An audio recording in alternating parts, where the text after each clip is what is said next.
अबे कहाँ पे हो तुम? अरे जी हम यहाँ पे अरे जी। हेलो एन्ड नमस्ते सबैजनालाई। के छ सबजना आरामै? Ladies and gentlemen good morning होइन।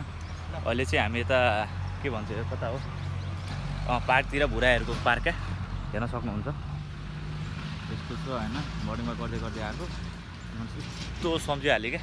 भिडियो चाहिँ बनाउनु पऱ्यो नि त, अनि भिडियो त बनाउने तर केमा बनाउने चाहिँ टपिक चाहिँ थाहा भएन क्या। अनि केमा बनाउने भनेर चाहिँ यसो बुझ्दाखेरि चाहिँ अनि मलाई एउटा आइडिया चाहिँ के आयो भने हिजो चाहिँ हामी उहाँ दाइको लागि क्या, यहाँ दाइ हेर्न सक्नुहुन्छ, यहाँ दाइ अहिले प्र्याक्टिस गर्दै हुनुहुन्छ होइन हो। उहाँ दाइको लागि चाहिँ हामी हिजो चाहिँ डान्स क्लास क्या, डान्स गर्ने र दाइ चाहिँ। अनि त्यसपछि डान्स क्लास चाहिँ हामी मस्त खोज्दै गइरहेको थिएन गाइज। म चाहिँ पिङमा छु क्या, चिलमा यो। अनि डान्स क्लासमा चाहिँ हामी गइरहेको थियौँ। अहिले त डान्सको नाममा पुरै स्क्याम छ क्या। डान्स क्लासमा पनि स्क्याम, सोसियल मिडियामा त झन् कुरै नगरौँ होइन। सोसियल मिडियाको बारेमा अहिले हामी एकछिनमा कुरा गर्छौँ। डान्समा चाहिँ एकदमै फुल्ली स्क्यामै रहेछ क्या। हामी लगभग यो कुन ठाउँ भनेर ठाउँ पनि नभनौँ होइन, त्यो अब पर्सनल्ली मान्छे लिन सक्छ। तर यहाँ अहिले हामी जहाँ छौँ त्यहाँ चाहिँ हामी लगभग 4-5वटा क्लासहरू गएको भिजिट गरेका थियौँ। अनि 4-5वटा क्लासहरू चाहिँ भिजिट गर्ने क्रममा चाहिँ हामी सबै ठाउँमा चाहिँ त्यो पहिला हुन्छ नि भोलि आउँछु त्यही त भन्यो भने होइन गाइस। सुरुमा त अब एक्कासी लिन सकिन्न क्लास। अनि त्यसपछि हिजो चाहिँ हामी थुप्रो 4-5वटा क्लासहरूमा गयौँ। अनि हिजो चाहिँ अब सुरुमा बेसिक डान्स भनेको त अब सबैलाई थाहा नै छैन डान्सको बारेमा। अनि हिजो चाहिँ हामीलाई यो दाइलाई चाहिँ फेरि खासै नआउने होइन, त आउन त आउने नर्मल्ली, तर अलिकति एडभान्सै गरौँ भन्ने कुरा गरेर चाहिँ अनि हिजो चाहिँ हामी गयौँ। अनि त्यसपछि के भयो भने चाहिँ स्टेप क्या, योवाला स्टेप दाइ त हिजो तपाईँलाई सुरुमा सिकाएको स्टेप गर्नु त एकचोटि। फर्स्टको स्टेप क्या योवाला क्या एकचोटि। यो त यो बेसिक स्टेप त हाम्रो यही त हुने होइन डान्सको हो यो स्टेप चाहिँ। अनि यो स्टेप चाहिँ नर्मल्ली यतिकै अब तपाईँ लगभग के भन्छ भने डान्स क्लासमा चाहिँ गएर सिक्यो भने स्टेपहरू त नर्मल्ली भइहाल्यो होइन। त्यही भइहाल्यो, बेसिक स्टेप त्यही भइहाल्यो। अनि के भन्छ भने बिहान चाहिँ तपाईँ चाहिँ लगभग यो 6-7 महिना सिक्नुभयो भने चाहिँ यही स्टेप चाहिँ तपाईँ अलिकति लगभग फास्ट क्या यो बाला। यति चाहिँ तपाईँ लगभग 7-8 महिना लाग्छ अरे क्या यो बाला यति गर्नलाई। अरे भाइ क्या कर रहा है भाइ ये लोग त भन्यो नि त। यो दाइ चाहिँ हाम्रो लगभग अलिअलि डान्स अहिले पनि लगभग त्यही प्र्याक्टिस गर्दै हुन्छ होइन, त्यही गर्दै हुन्छ। अनि त्यो बाला प्र्याक्टिस त्यो बाला स्टेप गर्न चाहिँ 6-7 महिना लाग्छ भन्छ। अब म त तर्सी होइन, अब म पनि खासै त्यस्तो खतरा डान्स क्लास लिएको त म पनि होइन होइन। मलाई खासै त्यस्तो धेरै आइडिया थिएन, तर नर्मल्ली म पनि डान्स चाहिँ गरिरहेको हुन्छु नर्मल्ली होइन। अनि डान्सको बारेमा त अलिअलि मलाई पनि थाहा छ कि त्यति 6-7 महिना लाग्छ अरे क्या। 6-7 महिना भनेको त लगभग बेसिक पछि त्यो त लगभग एडभान्स लेभलभन्दा अलिकति तल हुन्छ त्यसमा त। अनि त्यति मात्रै हुन्छ र भने यहाँ त खुलियाम क्या। अनि हिजो चाहिँ फेरि अनि त्यसपछि हामी चाहिँ एउटा क्लास चाहिँ जोइन गऱ्यौँ। एउटा चाहिँ एकदमै राम्रो थियो होइन, त्यो एउटा दाइको एकदम राम्रो, उहाँको चाहिँ बोल्ने सोल्ने शैलीहरू यताउति चाहिँ एकदमै राम्रै हुनुहुन्छ होइन। अनि हिजोको डान्सको एक्सपिरियन्स चाहिँ दाइको चाहिँ कस्तो भयो एकचोटि सुनिदिउँ है त। दादा हजुर एकछिन रुक्नु न, फेरि तपाईँ यहाँ नदेखाउनु डान्स ल। तपाईँ आफ्नो परिचय दिनु पहिला। मेरो नाम मोहन सुनार होइन। म एउटा डान्समा जोइन भएको क्या। अलिक बोल्नु न, किन हुँदैछु होइन, जोइन भएछु। अनि हिजोको त्यो डान्स क्लास चाहिँ त्यो लास्टको वाला चाहिँ कस्तो थियो भन्नु, बवाल थियो कि नै भन्नु त अरूभन्दा लास्टको डान्स चाहिँ बल राम्रो लाग्यो होइन। त्यो चाहिँ ठिक लाग्यो होइन तपाईँलाई सिक्नको लागि? त्यो क्लासको लागि मलाई त्यो क्लासमा एकदम मन परेको छ कि। अरू क्लासहरूले कस्तो ठगिरहेको थियो भन्नु त त्यसै?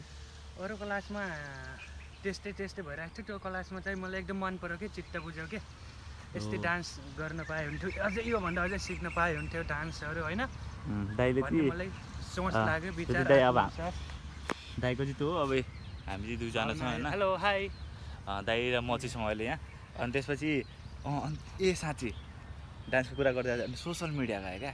डान्स चाहिँ धेरैजनाको लागि चाहिँ अहिले त एउटा त्यो डान्स त बिजनेसै जस्तो पनि भइरहेको होइन। डान्स बिजनेसै जस्तो भइरहेको, तर डान्स चाहिँ सबैको लागि चाहिँ बिजनेस होइन क्या। डान्स चाहिँ कसैको लागि इमोसन हो क्या होइन। त्यो डान्स मान्छेले जिन्दगी नै डान्सलाई नै दिइरहेको हुन्छ क्या, म हेरिरहेको हुन्छु। अनि सोसियल मिडियाहरूमा त थाहा नै छ के हुन्छ आजभोलि। अब तपाईँको त्यही कुरा सोसियल मिडियामा चाहिँ तपाईँको यसो हल्का यस्तो केटीहरूले ठुम्का हान्थ्यो 2-4वटा ठुम्का होइन 4-5वटा स्टेप नर्मल्ली त्यो त नर्मल्ली बेसिक त्यो त डान्सको लगभग डी मात्रै हो क्या डान्सको डी मात्रै नर्मल्ली त्यतिकै गर्दा पनि हेरेर आउँछ कति पपुलर भएर भाइरल भयो कति के भयो भन्ने त्यस्तो भइरहेको छ तर एउटा आर्टिस्ट डान्स आर्टिस्ट होइन जसले रात दिन मिहिनेत गरेर आउँछ उसले म्युजिकलाई फिल गरेर होइन उसलाई चाहिँ म्युजिकलाई एक्सप्लोर जुन गरिरहेको हुन्छ नि स्टेपहरूमा त्यो चाहिँ बुझिरहेको हुन्न क्या सोसियल मिडियाले अब मान्छेले होइन त्यो चाहिँ बुझिरहेको हुन्छ त्यो कुरालाई चाहिँ के लाग्छ भने मलाई चाहिँ के लाग्छ भने आर्टिस्टहरूको मनोबल चाहिँ एकदमै माइनसमा गइसक्यो क्या अहिलेको सोसियल मिडिया त अहिले त्यो एउटा के भन्नु सबै कुरा इलिगल टाइपको क्या सफ्ट इलिगल हुन्छ नि त्यो मान्छेले इलिगल लुकेर गर्छन् त्यो चाहिँ नर्मल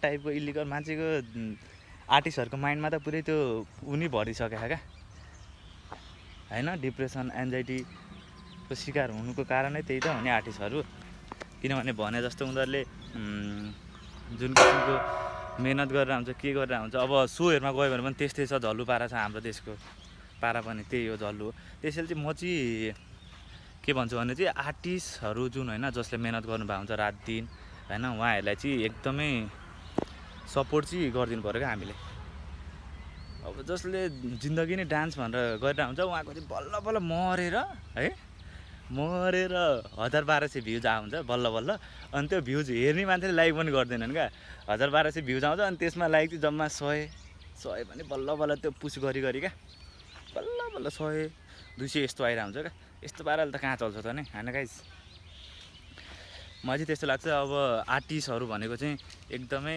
देशको चाहिँ एकदमै हाम्रो देशको जुन हुन्छ नि प्राइड हुन्छ नि त्यसलाई चाहिँ यो लेभलमा लिएर जाने मान्छेहरू हो क्या अब डान्सको फर्महरू त अब हजारौँ हुन्छ होइन आर्टिस्ट अब डान्सको मात्रै भनेन मैले हरेक क्षेत्रको आर्टिस्टहरूलाई चाहिँ भनिरहेको छु होइन आर्टिस्टहरूलाई चाहिँ हामीले एकदमै एक्चुअली उनीहरूलाई मेन भनेको त्यही हो क्या सोसियल मिडियाबाट माया उनीहरूले एक्सप्लोर गरेर हुन्छ होइन आफ्नो कुराहरू अनि त्यसबाट पनि निराशा अब फ्यामिलीहरू सपोर्ट गर्दैन होइन आर्टिस्टहरूलाई एटलिस्ट होइन मलाई पनि थाहा किनभने म पनि एकचोटि त्यही कुरालाई लिएर जिन्दगी नै हो भनेर त्यो सोचेर म पनि एकचोटि हिँडेको मान्छे होइन अहिले हालत यस्तो छ पम्चर अनि त्यही भएर आर्टिस्टहरूले चाहिँ तपाईँको आर्टिस्टहरूलाई चाहिँ एकदमै सपोर्टको चाहिँ एकदमै जरुरत छ क्या एकदमै सपोर्ट त चाहिन्छ अब जुनसुकै क्षेत्रको किन नहोस् होइन विदाउट सपोर्ट अब एटलिस्ट फ्यामिलीले त कमै गरे हुन्छ अब हामी पब्लिकले पनि गर्दैनौँ भने त अनि उनीहरूको त अनि के हो निराशै त हो नि होइन निराशै हुन्छ अनि त्यसपछि हामीले देखिरहेको हुन्छ अहिले त झन् सुसाइड यताउति धेरै देखिरहेको हुन्छ होइन सुनिरहेको हुन्छु यताउति धेरै कुराहरू सुनिरहेको हुन्छु त्यो कुरा चाहिँ एकदमै नराम्रो लाग्छ क्या मलाई चाहिँ अब हामीले चाहिँ त्यो कुराहरूलाई चाहिँ एकदमै सपोर्ट क्या कति सकिन्छ त्यति नर्मली तपाईँले कुनै भिडियो हेर्नु त एटलिस्ट के चाहिँ हुन्छ त्यो लाइक त गर्ने तपाईँ जसरी पनि हेर्नु नै राख्नु भएको छ होइन हेर्नु नै भइरहेछ एउटा लाइक र एउटा कमेन्ट हानिदिनु राम्रो कमेन्ट गरिदिनु उनीहरूलाई एउटा मात्रै राम्रो कमेन्ट आयो भने पनि यस्तो धेरै मोटिभेट फिल हुन्छ नि कुरै छोडिदिनु क्या त्यो लेभलको हुन्छ क्या डान्स एउटा आर्टिस्टलाई चाहिँ मतलब प्रतिक्रिया हुन्छ नि त्यति धेरै इम्पोर्टेन्ट हुन्छ क्या यो सोसियल मिडियामा यो स्क्याम गर्ने काम चाहिँ नगरौँ क्या नर्मली यार केटी देखेपछि चाहिँ के भएको क्या केटा हो यार तिमीहरू यार पब्लिक के भएको केटी मान्छे त देख्नै हुन्न आजभोलि त यार जेनेरेसन पनि कता गइरहेको यार अब त्यही डान्स चाहिँ छोरा मान्छेले गर्यो भने दामी गर्यो भने मतलब छैन हेर्ने होइन ठिक मतलब छैन गाइस भन्ने होइन एक्सप्लोरिङ त्यही डान्स केटीले गरे त केटीले त के गर्छ र अहिलेको केटीले त्यही ठुम्का सुम्का हान्छ हल्का फल्का अब ड्रेस त्यस्तै हो फेरि यो पाला ड्रेस हो अब फेरि यो पाला गऱ्यो भनेर फेरि के भन्छ यो फेरि केटीलाई चाहिँ यस्तो भन्यो त्यस्तो भन्यो मैले चाहिँ त्यस्तो डिफ्रेन्स बिट्विन चाहिँ छुटाउनु लागेको होइन जे भइरहेको तपाईँहरूलाई पनि थाहा छ क्या तपाईँहरू कुन लेभलको हो र जुन डान्स गरेर हुन्छ सोसियल मिडियामा जुन हामीले आर्टिस्टहरू देखिरहेको हुन्छ उनीहरूले जिन्दगी नै डान्स भनेर गरिरहेको हुन्छ त्यति ठुम्का हानिदियो भाइरल सपोर्ट छ यार के भन्नु यार म त केही भन्न चाहदिनँ धेरै कुरा नगरौँ होइन अनि अहिले चाहिँ हेर्न सक्नुहुन्छ पार्क एकदम राम्रो छ ठाउँ त एकदम बवाल छ तर बाजे चाहिँ कोही पनि छैन क्या गाइस खेल्न आउँ है आज जाने भयो खेल्ने भयो अब यहाँ ढिकी चाहिँ एक्लै छौँ हामी दुईजना मात्रै भएँ त्यो दुईजनामा यो 4 जना बसेर खेल्ने रहेछ क्या यो चाहिँ ऊ बुढाहरू आइरहेछन् होइन बल खेल्नलाई बुढाहरू चाहिँ त्यो ठाउँ चाहिँ बवाल छ है, ठाउँ चाहिँ बवाल छ गाइज होइन। अब धेरै कुरा नगरौँ, आजलाई यति नै गरौँ होइन। अनि मसँग पनि त्यस्तो खासै धेरै टाइम त छैन क्या, म पनि काम गर्छु अनि म पनि बिजी नै हुन्छु दिनभरि।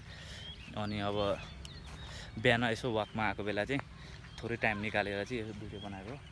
उहाँ बुढा हेलो भन्दा छ। बाबु बाबु बोलो, के भनेको होइन, मैले भिडियो मात्रै बनाएको यार, म भ्लगर जस्तो देखिन्छु भन न पहिला। तिम्रो नाम के हो भन्थ्यो त, यस्तो ह्यान्डसम देखाएको छ यार तिमी त यार। नाम के हो भन्थ्यो त? युवराज चौला कहीँ शर्मा, घर कहाँ हो?